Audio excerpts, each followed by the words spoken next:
Philly cheesesteak quesadillas with provolone. I'm cooking out a large white onion, Philly style, which means we don't let the onions brown. We put them in a little olive oil or vegetable oil and let them cook over medium heat until they get just tender, and then we're gonna sprinkle them with a little salt. I also added about a half a cup of water. Really helps kind of get them going and keeps them nice and juicy.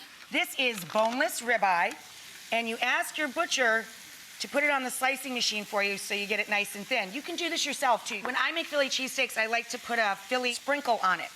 I make it with granulated garlic, granulated onion, and a little oregano, coarse black pepper, and kosher salt. For the cheese, we're using provolone. I shredded up a big old chunk of provolone cheese. And now that the pan is empty of the onions, I'm gonna turn the heat way up so that we cook the meat super quickly. A little high temperature cooking oil, a thin layer of our ribeyes. I know. And what's nice about these guys is they cook up so quickly.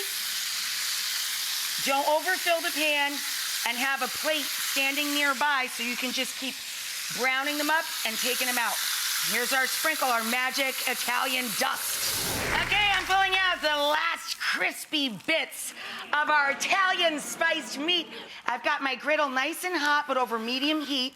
I'm gonna spray the griddle and throw down 2 flour tortillas. And then I flip them back over before I start building so that you don't get a raw flour flavor on your quesadilla. Then we're gonna top each side with our cheese. And then we put on a little bit of chopped giardiniera or hot pickled vegetable.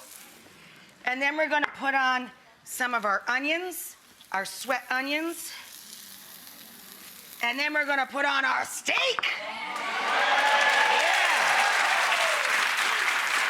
We're gonna top it with Chef Matthew's salsa. And then we're gonna put some hot cherry peppers all over. Yeah.